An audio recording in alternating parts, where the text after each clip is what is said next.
Assalamualaikum warahmatullahi wabarakatuh. Kami dari kelompok algoritma dan pemrograman ingin mempresentasikan hasil proyek yang telah kami diskusikan. Yuk lanjut yuk ke materi yang pertama.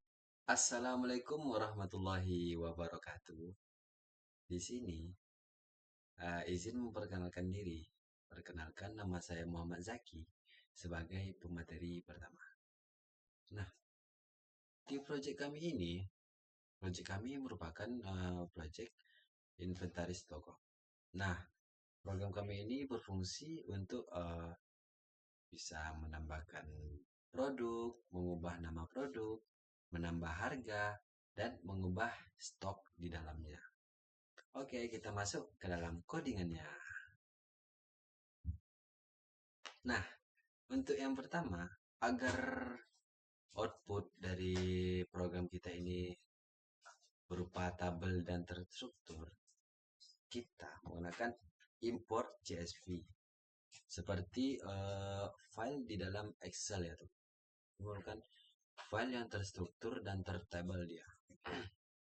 Nah, untuk import random ini merupakan agar program kita ini bisa menghasilkan angka yang random ya teman. Nah, di sini kita memasukkan angka random. Nah, yang pertama kelas produk. Kelas produk merupakan fungsi yang pertama ya teman-teman. Nah, di kelas ini ada fungsi init. Fungsi init ini merupakan fungsi inisialisasi. Inisialisasi ini merupakan proses awal di dalam sebuah program. Nah, di dalam init ini ada berupa variabel ada berupa parameter yang bernama self. Self ini merupakan untuk variabel-variabel dari nama produk, ID produk, kategorinya, harganya, dan stoknya. Nah, untuk fungsi yang pertama, yaitu fungsi dari status dari sebuah stok. Nah, jika stoknya lebih besar dari 0, maka output yang dihasilkan berupa tersedia. Dan jika misalnya stoknya itu lebih kecil dari 0, maka outputnya itu berupa habis alias tidak ada. Nah, untuk yang fungsi yang ketiga ini, def str ini merupakan def untuk pencegahan angka yang tiba-tiba berubah, pencegahan input yang tiba-tiba berubah ke string, yang misalnya awalnya integer, tiba-tiba berubah jadi string. Nah, itulah sebuah langkah pencegahannya itu. Nah, untuk harga ini, format dari harga ini, fin. fin ini berfungsi untuk memastikan harga itu berupa integer atau bilangan bulat. Nah, biasanya nih kan, di dalam Python itu 3 angka, setelah itu berupa tanda koma. Nah, tanda koma itu terlihat tidak rapi lah ya teman.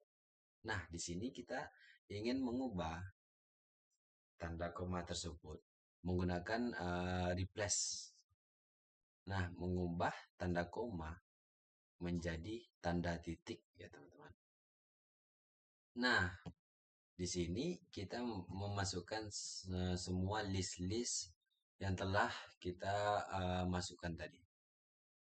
Nah, di inventaris ini merupakan tempat penampungan dari list-list yang telah kita masukkan tadi ya. Nah, untuk fungsi yang keempat ini, agar teman-teman bisa untuk menambah produk. Nah, di situ teman-teman bisa untuk menambah produk. Nah, kita masukkanlah data-datanya.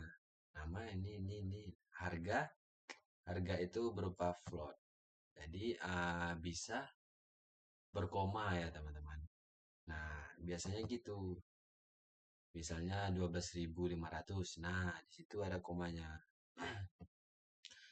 Nah, untuk stoknya ini jelas saja stoknya ini berupa integer ya teman-teman atau bilangan bulat.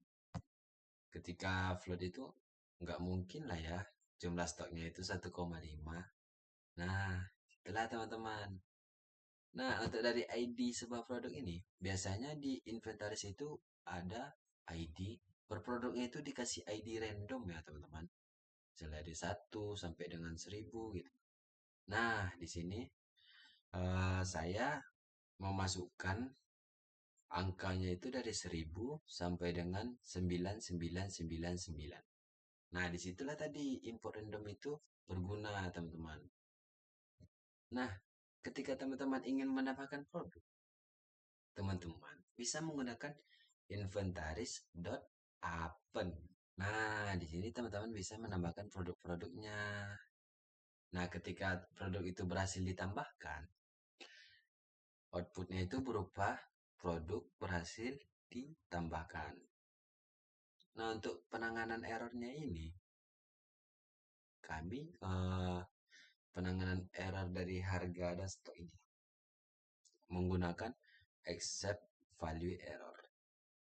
Nah, ketika harganya ini menggunakan huruf seperti harga itu A, B, C, D. Nah, disitulah error ini menampilkan input harga dan stok harus berupa angka.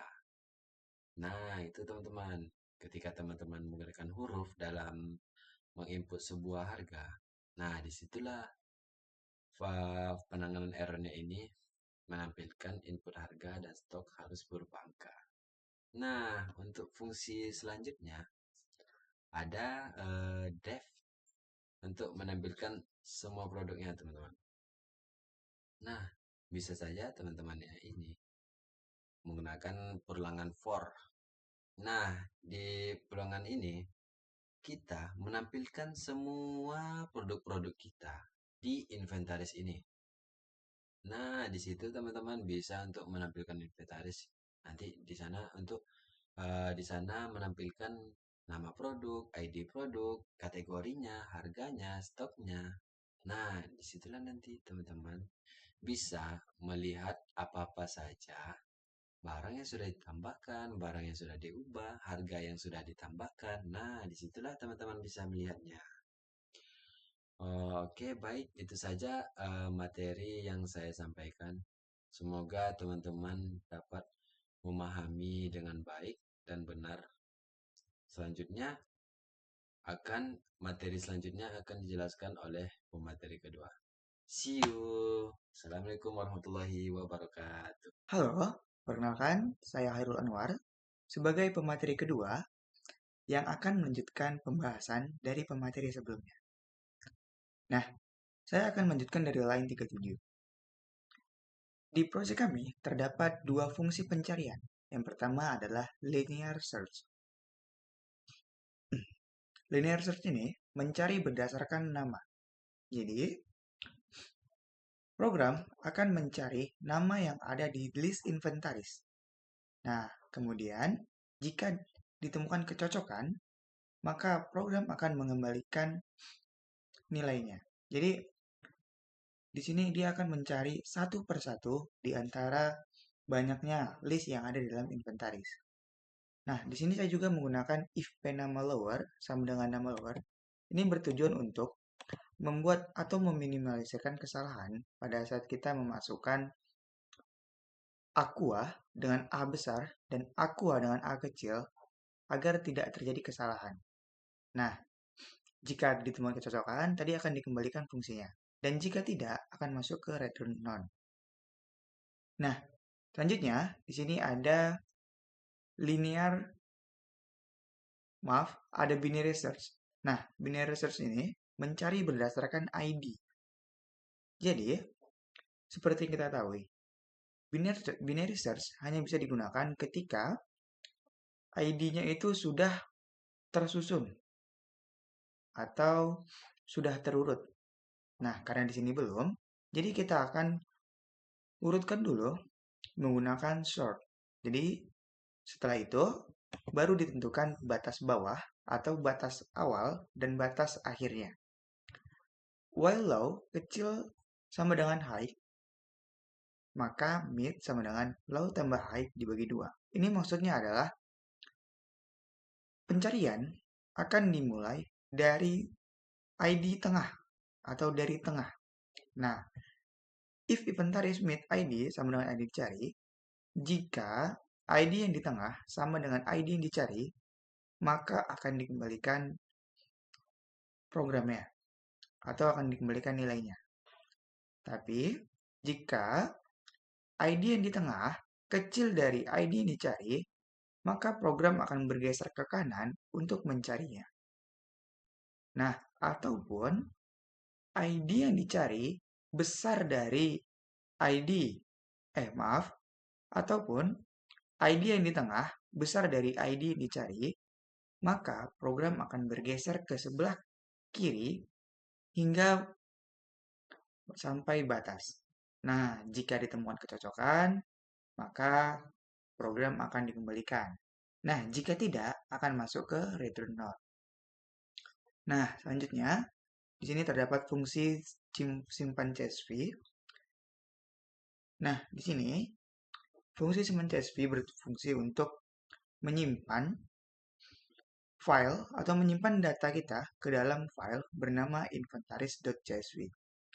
Nah, langkah pertama, program akan membuka file dengan mode write.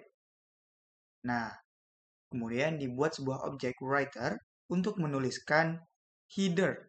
Nah, di sini headernya berisi ID, nama, kategori, harga, dan stok. Nah, ini juga menggunakan write row agar dituliskan pada satu baris saja. Nah, for P inventaris, writer, write row, P ID, P nama, P kategori, P harga, dan P stok. Di sini, jika tidak terjadi kesalahan atau tidak ada masalah, maka program akan menampilkan data berhasil disimpan ke dalam inventaris.csv. Nah, selanjutnya adalah fungsi muat CSV. Seperti yang ada di namanya, ini berfungsi untuk memuat kembali file yang berada atau data yang ada di dalam inventaris.csv. Tentu, pertama, program akan membuka file dengan mode reader. Nah, selanjutnya, reader sama dengan CSV direct reader ini berfungsi untuk mengubah atau menjadikannya menjadi dictionary. Nah, setelah itu akan menambahkan objek produk tersebut ke dalam list inventaris. Nah, isinya adalah ID, nama, kategori, harga, dan stok. Nah, jika tidak terjadi kesalahan, maka akan disimpan dan program akan menampilkan pesan data berhasil dimuat dari file. Tapi jika terjadi kesalahan, contohnya file tidak ditemukan, maka program akan menampilkan pesan file tidak ditemukan atau mulai dengan data kosong. Nah, sekian pemateri dari saya. Untuk selanjutnya akan dilanjutkan kepada teman saya sebagai pemateri ketiga. Eh, Oke, jadi di bagian ini kita punya fungsi menu yang jadi pusat dari seluruh program inventaris. Begitu menu dijalankan, hal pertama yang dilakukan adalah memuat data dari file CSV ini. Ini penting supaya kalau sebelumnya kita sudah punya data, semuanya langsung muncul lagi tanpa harus diinput ulang. Setelah itu, program masuk ke loop yang jalan terus sampai kita memilih keluar. Loop ini yang bikin menu selalu muncul setiap kali kita selesai melakukan sesuatu. Nah, setiap kali menu tampil, pengguna diminta memasukkan pilihan dalam bentuk angka. Misalnya, kita jalankan dulu programnya. Nah, seperti ini adalah outputnya. Nah, misalnya kalau pengguna mengetik angka 1, di sini program akan masuk ke fitur tambah produk yang ini. Nah, di sini biasanya pengguna akan diminta memasukkan beberapa data seperti nama produk, jumlah stok, atau harga. Semua input itu nanti akan diproses dan diproses dan disimpan ke dalam list inventaris. Di sini kita buat contohnya itu ada mouse, kategorinya itu elektronik. Lalu harganya itu kita buat 50.000. Stoknya itu ada 6 misalnya. Nah, produk berhasil ditambahkan. Berarti mouse yang kita input tadi itu sudah ditambahkan ke dalam list inventaris. Kalau pengguna memilih pilihan angka nomor 2, maka program langsung menampilkan semua produk yang sudah ada. Tidak ada input tambahan di bagian ini karena program hanya membaca dan menampilkan data. Inilah tadi mouse yang kita tambahkan tadi. Lalu untuk bagian pencarian ada 2 jenis. Kalau pengguna memilih nomor 3, program akan meminta input berupa nama produk. Jadi pengguna tinggal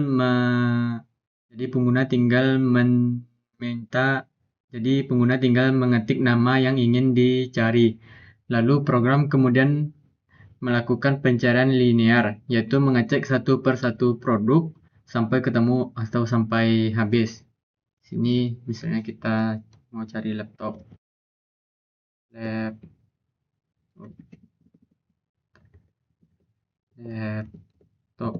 Nah, laptop tadi keluar di bagian ini kan.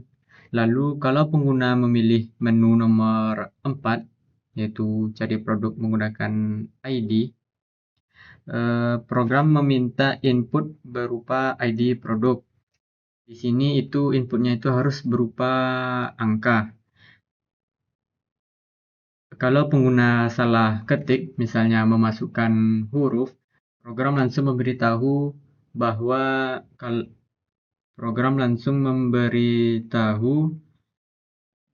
ID harus berupa angka. Lalu kalau inputnya benar, barulah program melakukan pencarian binary search untuk menambahkan produk untuk menemukan produk dengan ID tersebut. Misalnya di sini kita buat monitor.